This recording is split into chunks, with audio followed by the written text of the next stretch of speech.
रावण ने कैलाश पर्वत को उठा लिया, फिर धनुष क्यों नहीं उठा पाया और राम ने कैसे धनुष तोड़ दिया। अक्सर लोगों के मन में यह सवाल आता है कि जब रावण कैलाश पर्वत उठा सकता है तो शिव का धनुष कैसे नहीं उठा पाया और भगवान राम ने कैसे उस धनुष को उठाकर तोड़ दिया। आओ इस सवाल का जवाब जानते हैं। भगवान शिव का धनुष बहुत ही शक्तिशाली और चमत्कारिक था।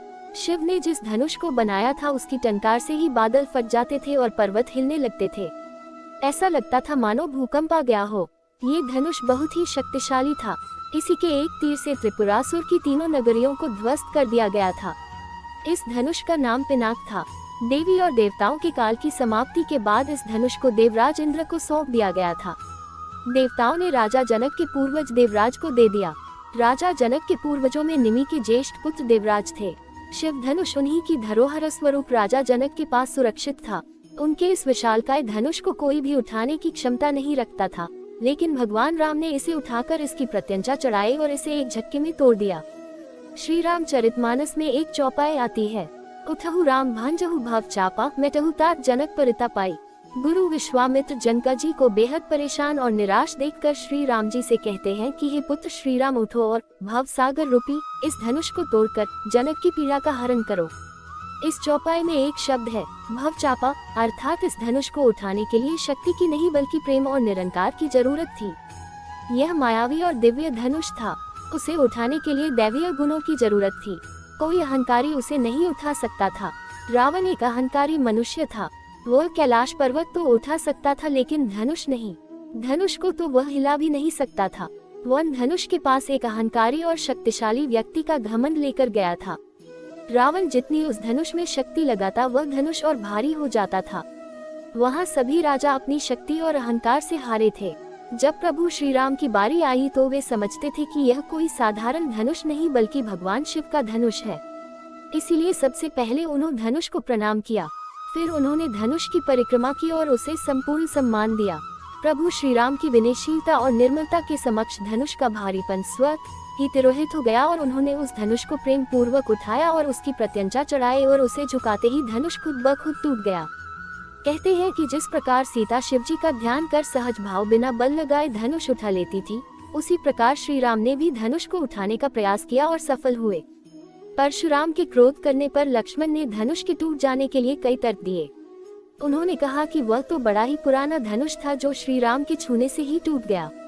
उन्होंने कहा कि बचपन में खेल खेल में उन्होंने कई धनुष तोड़े थे, इसलिए एक टूटे धनुष के लिए इतना क्रोध करना उचित नहीं है। इस प्रसंग में लक्ष्मण ने परशुराम का घोर विरोध किया है, लेकिन अधिकतर व्यंग्य के अंदाज में। इससे लगता है कि लक्ष्मण बड़े ही उग्र स्वभाव के व्यक्ति हैं। वहीं दूसरी ओर राम ने बड़ी शांत मुद्रा में इस वार्तालाप को होते हुए देखा है। इससे पता चलता है कि राम शांत स्वभाव के व्यक्ति हैं। जहां पर लक्ष्मण क्रोध का जवाब क्रोध से देते हैं, वहीं पर राम क्रोध का जवाब भी मंद मुस्कान से देते हैं। लक्ष्मण हंसकर और थोड़े प्यार से कहते हैं, मैं जानता हूं कि आप एक महान योद्धा हैं, लेकिन मुझे बार बार आप ऐसे कुल्हाड़ी दिखा रहे हैं जैसे कि आप किसी पहाड़ को फूंक मारकर उड़ा देना चाहते हैं। मैं कोई कुम्हारे की बतिया नहीं हूँ जो तर्जनी अंगुली दिखाने से ही कुम्हाला जाती है। मैंने तो कोई भी बात ऐसी नहीं कही जिसमें अभिमान दिखता हो। फिर भी आप बिना बात के ही कुल्हाड़ी की तरह अपनी जुबान चला रहे हैं। आपके जनेऊ को देखकर लगता है कि आप एक ब्राह्मण हैं, इसलिए मैंने अपने गुस्से पर काबू किया हुआ है।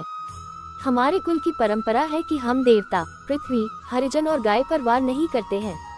इनके वध करके हम व्यर्थ ही पाप के भागी नहीं बनना चाहते हैं। आपके वचन ही इतने कड़वे हैं कि आपने व्यर्थ ही धनुष, बाण और कुल्हाड़ी को उठाया हुआ है। इस पर विश्वामित्र कहते हैं, हे मुनिवर, यदि इस बालक ने कुछ अनाप शनाप बोल दिया है तो कृपया करके इसे क्षमा कर दीजिए। ऐसा सुनकर परशुराम ने विश्वामित्र से कहा, यह बालक मंद बुद्धि लगता है और काल के वश में होकर अपने ही कुल का नाश करने वाला है। इसकी स्थिति उसी तरह से है जैसे सूर्यवंशी होने पर भी चंद्रमा में कलंक है। ये निपट बालक निरंकुश है, अबोध है और इसे भविष्य का भान तक नहीं है। ये तो क्षण भर में काल के गाल में समा जाएगा, फिर आप मुझे दोष मत दीजिएगा। इस पर लक्ष्मण ने कहा, हे मुनि, आप तो अपने यश का गान करते अघा नहीं रहे हैं।